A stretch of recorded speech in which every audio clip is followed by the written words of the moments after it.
Dr. Tina, I am so excited Me today too. because today on our LinkedIn Live, we'll be joined by you and your amazing book. And we're going to talk about the Five Widows Club, which was officially published today. Am I correct? Like, yes. Yes, today is like the big launch day. I am super excited. I never thought I could get this excited about a book, but I am. I'm super excited as well. And we have a way back, and I know the story of your life and grief. And I'm just so honored to be here with you today and hold space for you and talk about your new book. And we're going to explore grief and friendship and healing and belonging and what it really means to rebuild your life after loss. So, yeah, let's do this. And I'm just so excited. So, first of all, when I was reading your book, and your dedication includes that line. So I'm going to cheat a little bit here. So to the ones who didn't think they make it through the night. And that's so incredibly moving. And what does that sentence mean to you? When I hear that, I remember all the nights I could not sleep. I remember all the nights that I was awake and just my mind whirling and swirling. I know people die. I know this is the part of the world that we live in, but me coming to terms with that my husband died and my brain not being able to turn off because up until then I had supported people who were grieving. I had been in the place as an ordained minister or as a retired officer in the military. I had been in places to hold space for people. But now my person and how that impacts my life and just the brain. I thought grief was about sadness. I had not understood the complexity of grief on your physical, mental, spiritual, on all aspects, how grief could impact you. And going and thinking, and also coming to terms with my own mortality, waking up every day going, oh, I'm awake. I didn't die last night because now death is close and personal. And when I think about that and just all the things being up in the middle of the night and not realizing there are other people up grieving in the middle of the night and how common it is to not be able to sleep when you are grieving. Yes. And I know that like experienced this with my mother because I lost my dad and my mom is a widow and I seen this and she's still grieving and this is a very, very long journey. I agree. And it's a very, yeah, it's a hard one. And so when you wrote, the Five Widows Club, so this book explores grief, friendship, rebuilding life after loss. But why were these themes so important for you to write about? Like, how did it connect with your life? Because I know you lost your husband, but can you share a little bit about that part? And over the 5 years, so the nonprofit that I founded, Widowhood Real Talk with Tina, founded in December of 2022. Mhm. Part of that organization, and like you said, you and I do go way back, and I would have I never know. envisioned it would evolve to this right here. And a key component of my nonprofit is podcasting. Yes. And we produce a podcast once a week. And those podcasts allow people who are grieving to come and share their personal story. It allows me to connect with mental health professionals and provide a wide variety of information. Yeah. And I knew that when I wrote something, I wanted it to have meaning to the level in which my podcast does. So I tinkered with the idea of my memoirs, spent a good amount of time doing that. Then I was thinking about writing a book about how to support the bereaved and put that down in 2 years in this process. And then feeling like God had guided me to this title, the Five Widows Club. And what this allowed me to do was to take so much information, so many stories, so much I have learned to have a good representation of five women, five unique stories, so many different characteristics, and bring all that together. And now I feel like the book that I've been able to produce, which is this, the Five Widows Club, Yay. I love it. I is, love it. thank you, an opportunity for more people to say, I see myself. Yeah. Because if I would have written my memoirs, it would have been focused on me. My nonprofit is huge on community. And so for a array of different people, whether they are the widow or supporting a widow, or just because you want a juicy story, to read this and go, this is complex and grief is complex. So to be able to have 5 different stories, I felt like it was a better representation of the community that I support and for people to be seen. Yeah, and you mentioned the community because how important is that? So how did you cope with that? Like, how did you find your community? How did you find your people after loss? You know, that is such a complicated thing because I've learned that so many people on this journey don't have a tribe. Yeah. They don't have a community that they isolate, which is one of the things that I talk about in my signature program, um, where grief gets stuck, the 5 healing patterns. But for me, my community came instantly from my friends and family. And I know a lot of people say their friends and family have abandoned them. That wasn't my story. My friends and family leaned in hard. And I am now going on the 10th year of the passing of my late husband, and my friends and family are still on deck. From there, I still realized I needed to be able to speak with other people who have gone through this journey. Yeah. My friends and family, great, they're listening, but I know they don't. They're looking, but they don't haven't traveled this path. Yes. And so a coworker connected me with his cousin Alma Davis. Hey Alma, if you listen to this, and I had never met Alma, so we're talking 2017. So we weren't on No live Zoom, stream. Oh, nothing. yeah, Yeah. we're on a phone call or not. Yeah. And I spoke to her a couple of times, and she told me that she was going to a widow's retreat, and I was like, "Say less." I booked that ticket from Pennsylvania to California. My younger sister my youngest sister Venus picked me up from the airport. I spent a day with her, and then we met Alma like at some gas station somewhere. I got out the car and then just said bye. My sister's taking pictures of the license plate, make sure I come back. And I was immersed with these other women and men, and I was like, I can't be quiet about this. I need to talk and get it out. And Mm, being in that space with other people that have been in different years of this journey was empowering for me. And that was the beginning of me reaching out. And then I also reached out, I opened up my phone, every widow and widower that I knew. I was like, can I have lunch with you? I need to talk mm, with you because even though I knew them, I didn't know them this way. And this gave me an opportunity to go, okay, like, how you do this? Like, and ask these really raw, edgy questions. And the week that my husband passed, a friend of mine named Ingrid, she reached out to me. She said, I'm coming to pick you up. And I was like, okay. And mm, she said, we're going to the spa. I was like, are we supposed to be going to the spa? I don't know if that's a good look, like spa. And she goes, trust me. She was so candid. She was mm, so open. And the things like, when your spouse passes, you think of everyone you know that's in a bad marriage and you going, they get to live and my spouse isn't. Those are the things that we don't, like I'm whispering on the yeah. whole internet, Yeah. but those are the things that we're afraid to say out loud. Yeah. But those are the things that you feel. And Ingrid allowed me to open up my mouth and to say how I'm really feeling without applying guilt. And those were the types of things for me that made community valuable and what I wanted to leave in this book because sometimes the people that we think are going to show up for us, they don't have the bandwidth or the Mm, capacity. right. But I encourage us to take the people that do show up because they are the nuggets, they are the gold, they are the diamonds in this very rough terrain to be able to appreciate.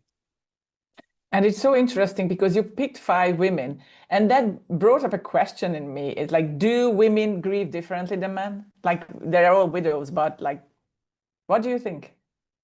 Are men different than women? Yeah, yeah, I know they are very different. That right there. Just, So, yeah. So the grieving okay, process is, yeah. so I'm going to say this, not everyone. We're talking about a broad spectrum. So I don't want to go, Yeah. I'm not that person. I'm talking about, I mean, I've been married twice. My first husband is very different than my second husband from my late husband. But I want anyone to tell me how much they can get men to rush and come talk about their feelings. Mm. I want you to take your own particular poll and go, yeah, men are just rushing to talk about how they feel. Yeah. On average, we're probably going to say not so much. And so part of grief often for women is that telling that story over and over again. Our society has given women a space that you are comfortable to be in your feelings. Our society has not given that same Mm. appreciation for our men. Too often, when men are talking about their feelings, the world has made them feel like, oh, you're being weak. I can't believe you're saying that. Our men need space to talk, they need Yeah. space to share. And we recognize that. And for that point, Mr. James Price leads our men's only grief support group that is on Zoom. You can go to our website under Okay. events because you put a man and a woman in the same place. Oftentimes, when you look statistically, women have more words per day than a man does. That's true. Yeah, we know that. Yeah.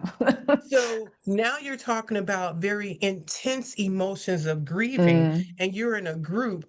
A woman's probably going to out talk a man, and a man, not that women don't, a man will silently quit. They will be quiet and stomach that because society has taught them to hold your emotions and not to share them. Now you're dealing with profound grief. So to be in a space with men only, to have a safe space to share and to do that is important. Also, to that same point, my second book is about five widowers, and I have already drafted out their characters, but I'm a woman writing about men. Yeah. So I have seven men that are reviewing, that will review the character profiles to make sure that they sound like real men and doing things that men do.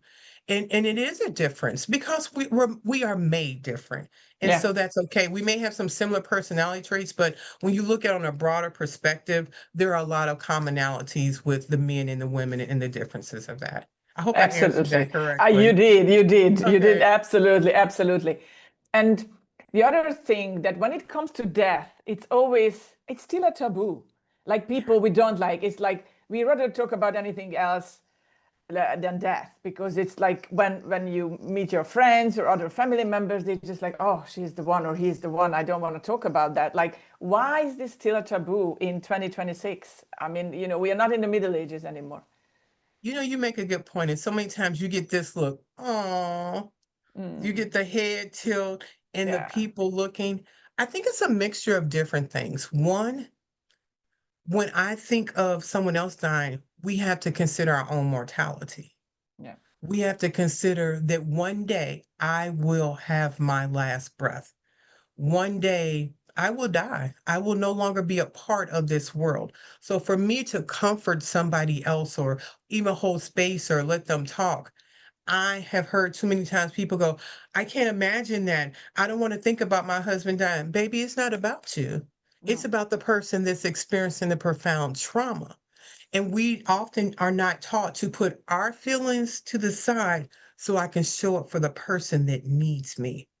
And the idea of maybe not coming to terms with what happens when I do die.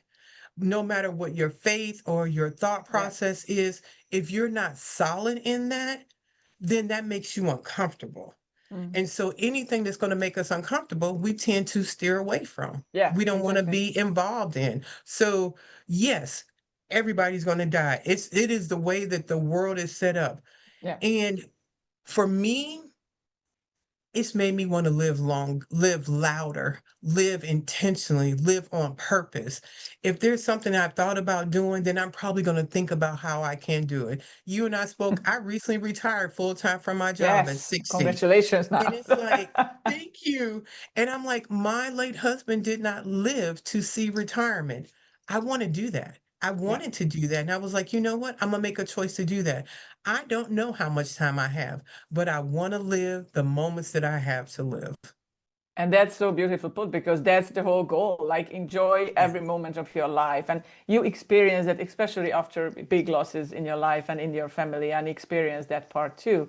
Just circling back to your book now, was there any moment during the writing process that really surprised you emotionally?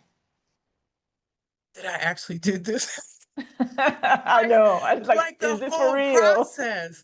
Like to be able to go, girl, you wrote a book and it Yeah. makes sense.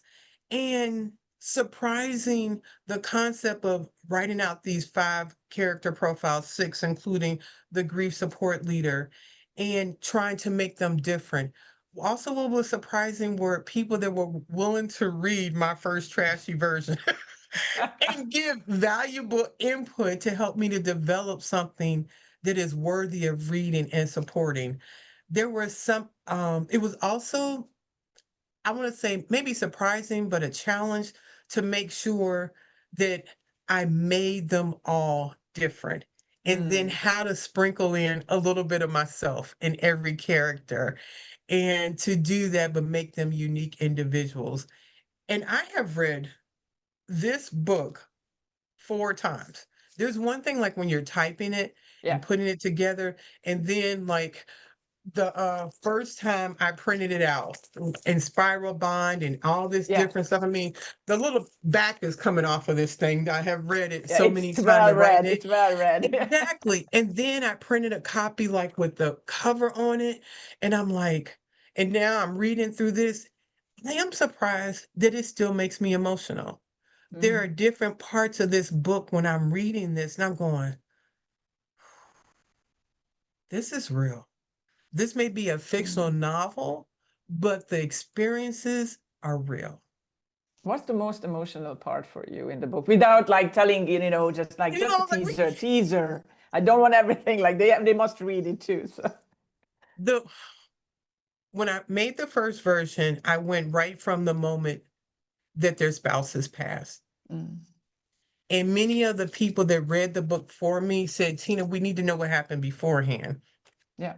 I'm a retired Army officer, project manager. So I'm do do do do do. They were like, that happened quickly.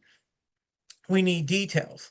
And so going back and developing these before stories, the love, the Mm, different experiences, the things that happen in their lives. And I'll share this one thing. The please. one of the characters has a sister and she's out doing something and she comes home and her house smells clean. And she's like, what? Her sister took it upon herself to come Mm, into her home and pack up her husband's belongings because she felt like she needed to move along a little quicker. Devastating mm, because people are doing what they think is helping without asking your permission. exactly. When I read that, it's like I'm getting mad for Carmen. I'm like, why are you doing it? I was like, Why are you Tina, you doing read that? the Like book? you can't. Yeah. But I needed to put that in there because help doesn't mean you have help. People are trying to fix it. It's They're exactly. dead. It's not going to be fixed. The fixing is, the helping is you sitting with me what I need. My middle sister Yolanda, who lives next door, we spent a gazillion hours watching TV doing nothing, but that was her Mm, holding space. She wasn't trying to fix yeah. the unfixable. So that scene with Carmen and her sister, and there's a lot unpacking there, is like somebody can go, okay, that made me mad, and it makes me mad, like, still reading. I'm like, "Tina, calm down." I can hear that. I can hear that. And you are so right. But because we always jump in, we always want to fix things like the quick fix, Yes, fast, like let's get it over, like you'll be fine, like whatever. But let's get to the good part. exactly, but it doesn't work like that. And what do you think the best way is to hold space for people when they're grieving? Like any tips for like for the audience, for the listeners who follows us that like what's the best? Is there a best way at all? Or You know, if someone is asking, "How do I hold space for someone?" They probably care about them. They mm, probably love them. They probably have been in a relationship with them. They've been spending time with them. yeah. And if I've been spending time with you, I know some things that make you click and don't make you click. Lean into that. Lean Mm, into that uniqueness of that person and the relationship that you have with them, yeah. and do the things that you know that come for them. And so let's say for me, my husband cut the grass. I Mm, was not cutting the grass. And a friend called and says, "Is there anything I can do for you?" Now, what they didn't know about maybe a day or a couple of hours, I don't have the timeline, but I was out in the backyard trying to rake the leaves. yeah. And I've got Mark's gloves on, I've got the rake. And I just, "Ooh, I'm not," and I'm like, I could envision my neighbors going, "She's losing it now in the backyard." And I raked like a little pile of leaves and I went in the house. I was done. Done. When they called and said, "Can they do anything?" I said, "Can you rake the leaves in my yard?" Now, they had not been in my house. They did not know how big the yard was, but I did not care. And they came and they raked all those leaves. That was comfort to me. It was raking the leaves, but it was a task that was beyond me emotionally. Yeah. Maybe someone, I know widows that were pregnant when their spouse passed. I know Yeah. widows that their children were young. They need water, they need groceries. They may not can stand taking out the trash. Think of what are the things that you could reduce the burden in their life and just say, "Can I take your trash out for a year?"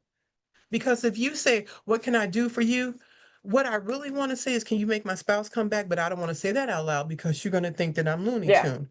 Yeah. But don't make me think of something else because my mental is already impaired. If you know me enough and love me, pick something you know that I've said over our friendship that I cannot stand doing and that the other person does, and just say, "Can I do this? Can I pick up your groceries for you for 2 months? Can I take the children and drop them off so you can have a couple of moments?" Because there are so many people with young children that only get to scream or cry when they're in their car or in the shower because they Yeah. never have a moment alone. So I agree, it is unique. So take the uniqueness of that Mm. relationship and what you know and lean in.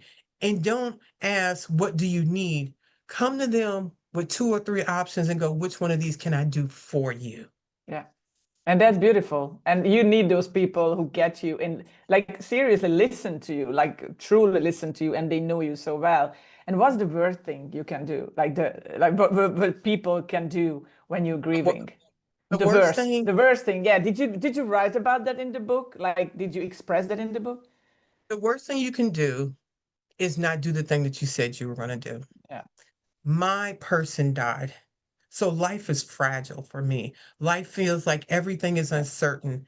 And if I trust you for a task that you said you were going to do, and then you minimize it and then don't show up, you have just given me another level of grief, of lack Yeah. of trust, and feeling isolated and alone and feeling like no one cares. I'd rather you simply didn't say you would do a thing than to say you would do it and then just blow it off and not.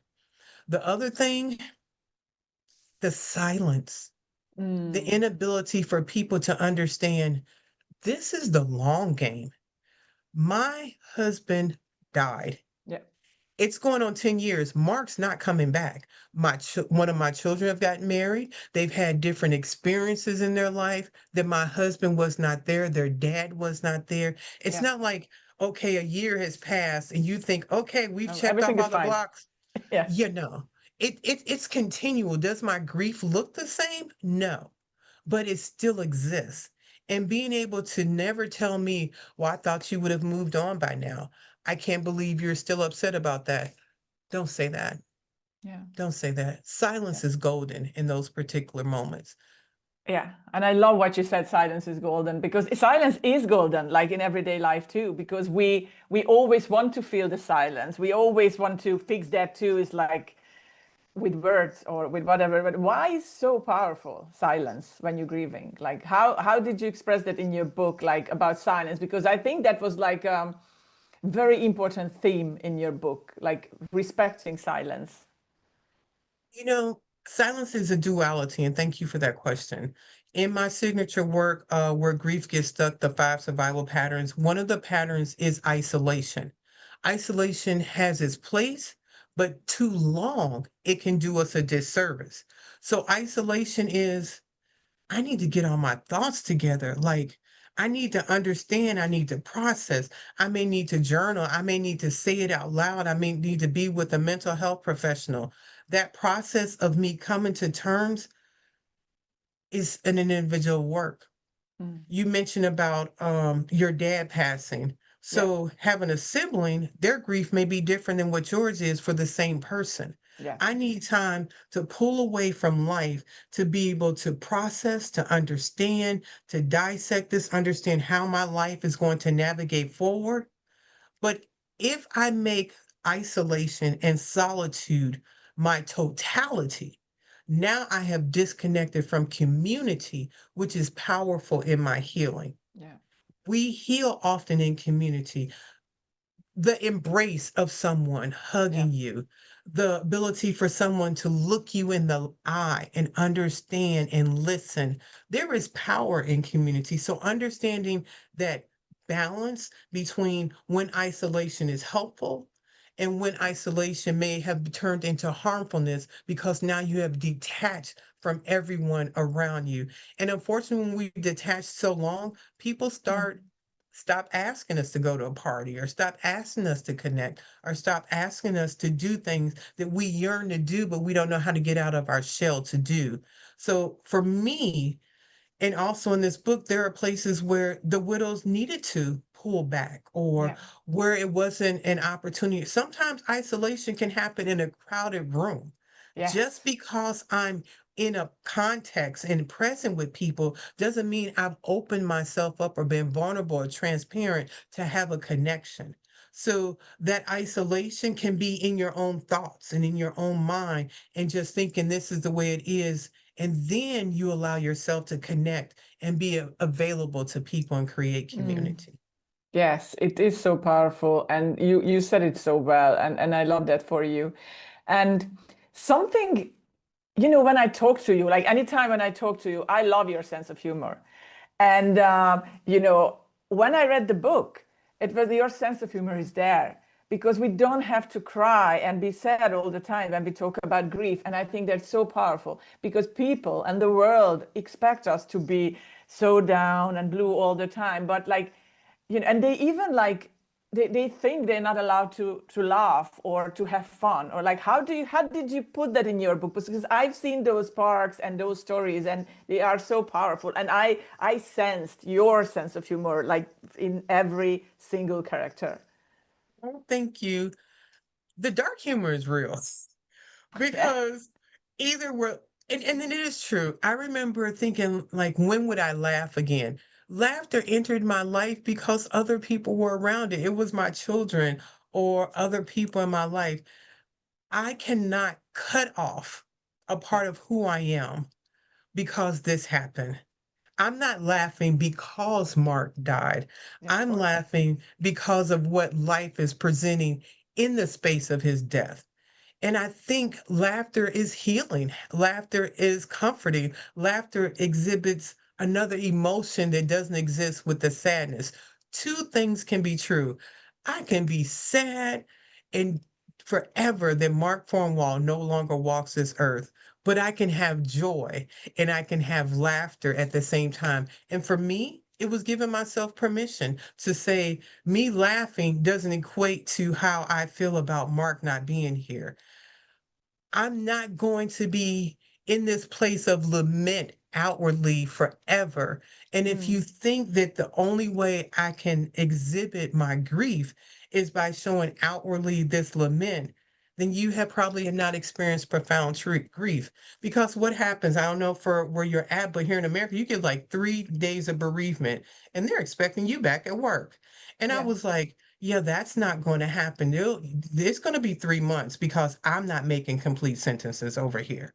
I'm not bathing. I'm not doing different things. And I was like, girl, you ain't took a bath in a while. Like, you need to take a shower, but you just don't care about so Yeah. much. True. And that goes back to the not having isolation. Having my family and friends that will come in and give you like the raw deal and talk about stuff. I don't know about you, but I'm like, they're brutal sometimes. It just They brings you can to be. Yeah. laughter. Yeah, absolutely. 100%. Yeah. So being open to those conversations and the reality of life. I mean, and dark humor can look like me on the phone with one of my sisters, and I'm just in a park going jogging. I was like, everybody in this park is going to die one day. They was like, really? I was like, I know. That's where my brain goes to. And it's like, okay, that's a little dark, but it is kind of funny sometimes. And then I was in Vegas. I was out in California, some widows that I had met on TikTok, and we got together to meet. Yeah. Now it's 4 widows, and we're hanging out. And what do we see? We see a couple that just got married, and they're taking wedding Mm. photos. And we're Oh, going, should we tell them? Should we go ask them, girl, do you have life insurance? Like, make sure Oh your my name's on the God. house, get all the passwords. And we're going, I guess we shouldn't like we shouldn't mess up their wedding day, but we're all thinking there's some things she may need to know over there. But and so all that in that moment becomes like satire. And it's like, I mean, we Yeah. didn't ruin their wedding photo, but we were thinking about it. And it's like, so you could look at that, or we could have just went all crying, like that could have been us. I remember when I was Yeah. happening, it Or was like, it depends on, I guess, how you're made up. Our instant go-to was, hmm. And so we have a picture where we took with the four, it was the three widows. I took the picture, and then the couple in the background getting married. We're going, I would love to see that photo. Gosh.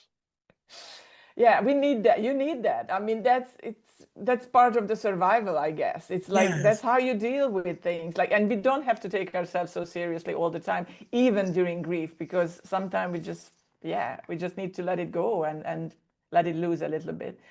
And to that And part, I'll say this, people that maybe first responders, yes, people in the military, such as myself, people in law enforcement, you see a lot of cringy stuff. yeah, And if you don't have some crass humor behind that, you may lose yourself in the process of what it is that you're dealing with. And so I have a little bit of that in my background, being a retired Army officer, yeah. that it's like, I've seen some things. I've been to Iraq for 6 months and other different things. It's Yeah. like, the only way we're going to make it out of this is we make humor of it. And you also included that in your book, like you included a veteran and everything. So that's part of it, like because Yes. it's also part of the process. What was the most healing part of writing this book for you? Wow, I never thought of that. And I don't know if anything was particularly healing for me.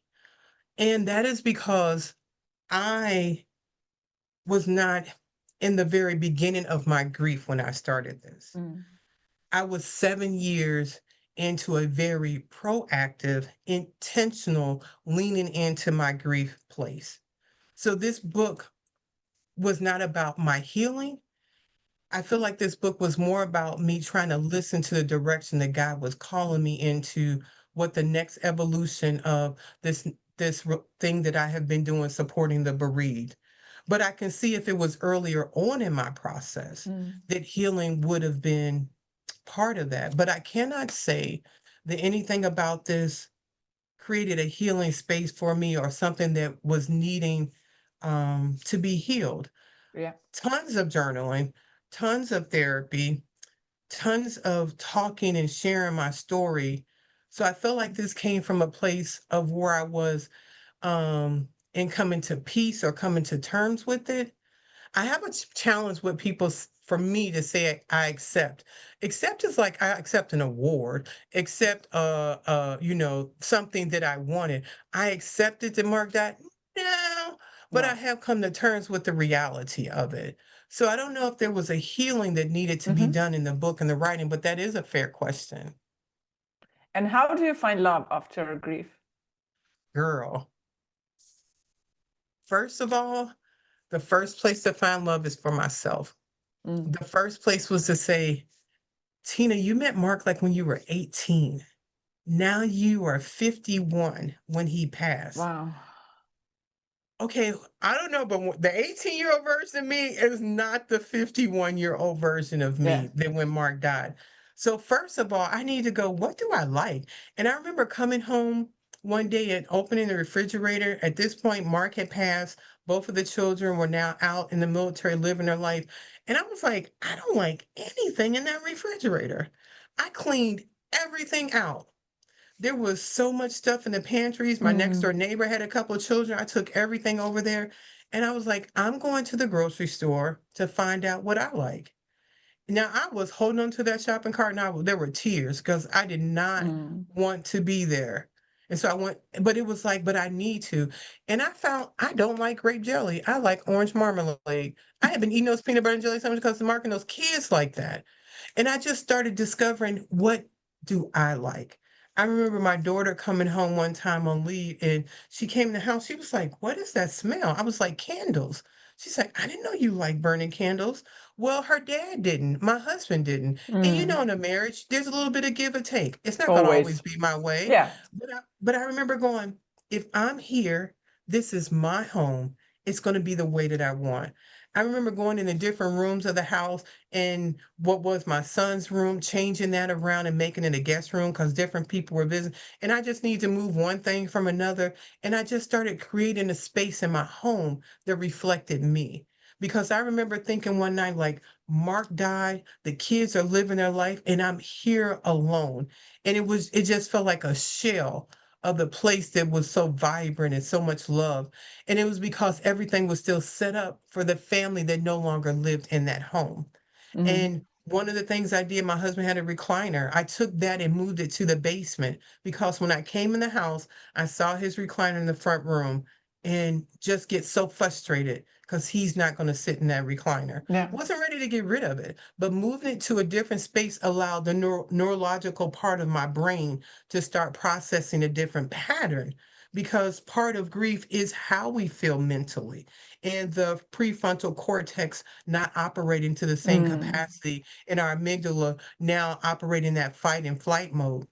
Yeah. And so those first parts of loving me was crucial.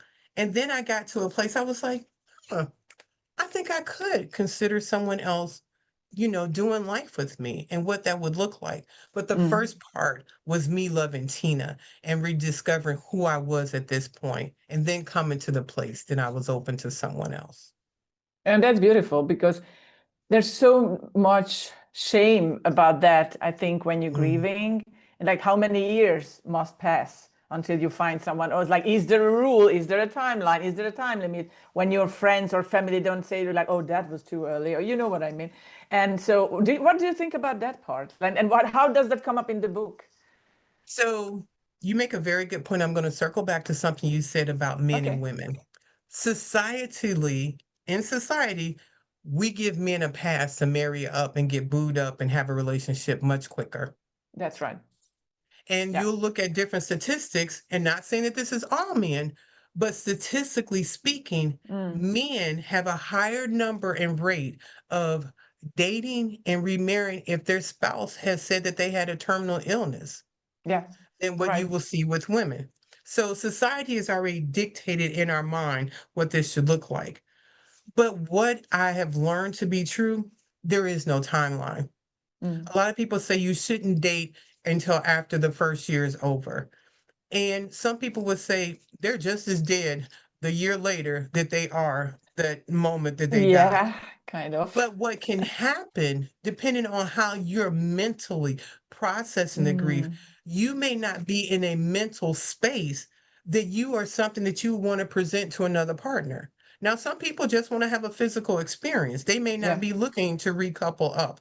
But I think it's important for the individual to evaluate, why do I want to be in a relationship? What do I want from this other person? And am I presenting something that I would want presented to me? And if Mm. you're able to unpack those questions, then it's a place where you can go, okay, what would a relationship look like? For me, it personally, it was the idea that I knew marriage was important to me in a relationship. Right. And so I needed to really figure out what this would look like. So Mm. I'm 51, 52, 53. The dating scene is different than what it was when Ah, Mark and I met in the military, living in the same barracks next door. of So, I mean, course. now we're like online dating, it's like, oh, but it was worth it. I met my chapter two on a dating app called Zooks, Zoosk. He literally lived like 25 minutes from where I live, but our lives would not have crossed. Exactly. Now, I remember when I started dating, my son was like, Mom, dating you is going to be a lot of work. I was like, and I'm worth it. I beg your pardon. He was, he was I like, Mom, love you're going to, that. it's like, and so Fred, my chapter two, I want to say we dated for 2.5 to 3 years. That man woke up with like 5 to 6 questions every day after we Wow. had really become exclusive. And he would go, I haven't got my coffee yet. Hold on, I'll come back to you with these answers. And I remember like on our second date, and we were like, what are you looking for? And we were very honest about what Mm.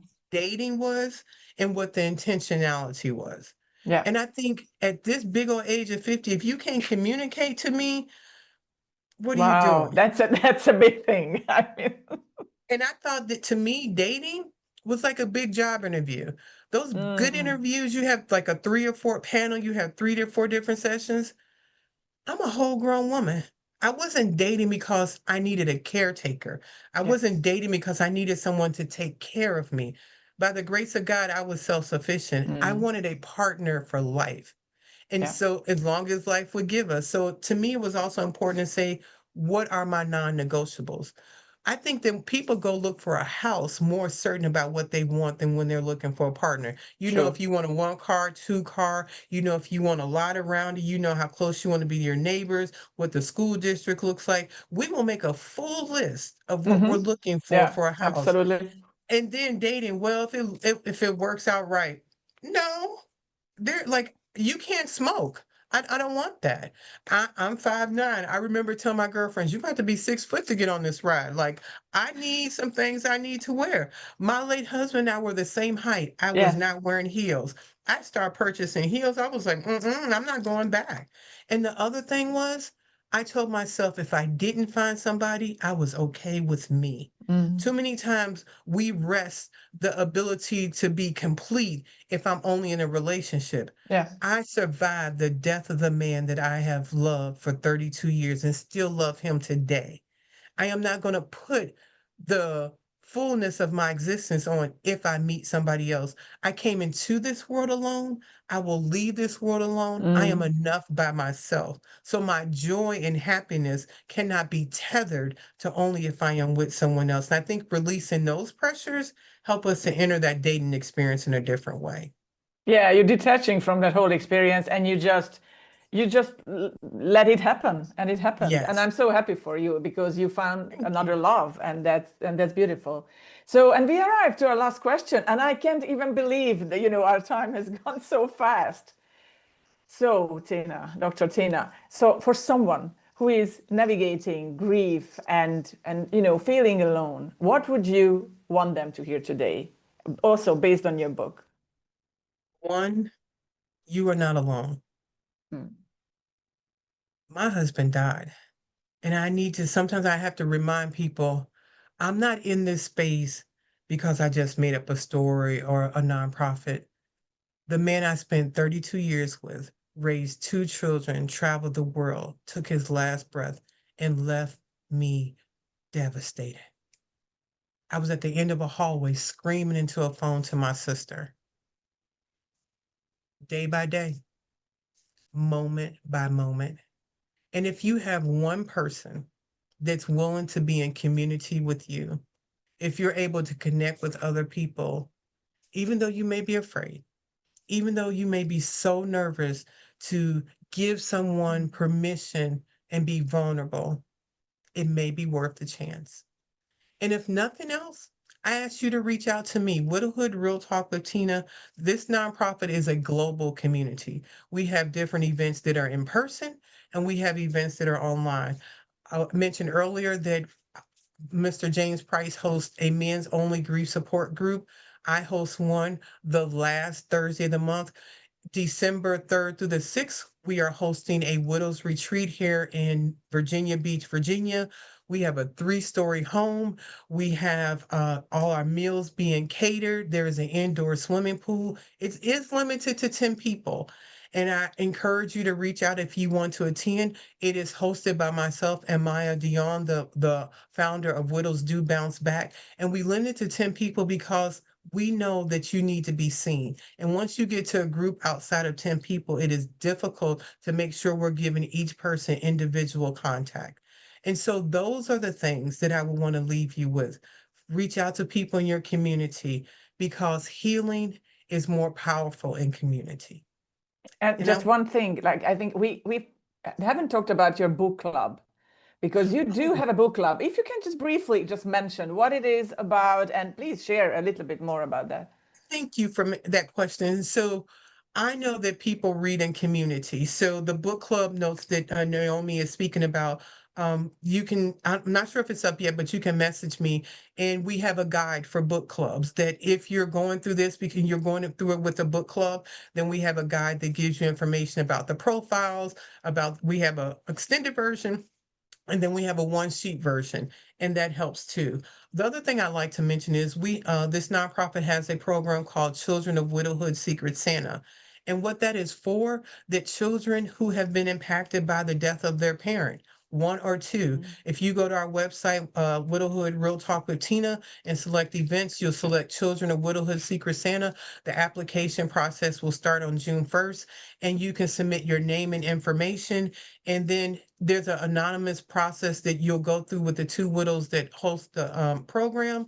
And last year we had 29 children that Wow. received 5 gifts each. About 99% of them received gifts from different donors, from different sponsors. And so this book, Widowhood Real Talk with Tina, this is birthed out of community. This is birthed out of the work that I have been doing serving other people. We have a butterfly release ceremony. There's a lot going on. So I encourage you, if you feel alone, find me on different social media. Noemi was gracious enough to allow us to have this conversation here, but there are some social media platforms that I go live on and people connect. The gala we just had for my birthday, we had 126 people in attendance, and people came from social media and met them for the first time in person. So do not underestimate the value of love and connection that can be made and fortified in real relationships. I wish I would be there at their birthday. I mean, like I saw the post on LinkedIn. I like, oh my gosh, I wish I would live closer a little bit, just a little bit. And yeah, and let's not forget about that. People can find your book on Amazon and they can Yes. purchase it, and we can put that in the link. We're going to repost this and people will find it, and it's amazing. So please do read it, because not only if you're grieving, there are 40 different types of grieving in our lives. So you can actually learn from this book at any stage of your life, whatever you're grieving right now. So, Dr. Tina, thank you so much for this honest and beautiful and just amazing conversation with you. And I'm just so happy that I could hold space for you today. And, you know, I truly love you and your story, and I'm cheering you on. So thank you so much. And please, everyone who is watching today, support Dr. Tina, buy the book, and follow her on all her social media channels. And of course, listen to her podcast, because she's a fantastic podcast host as well. So thank you, everybody, today. And thank you, Dr. Tina. Thank you.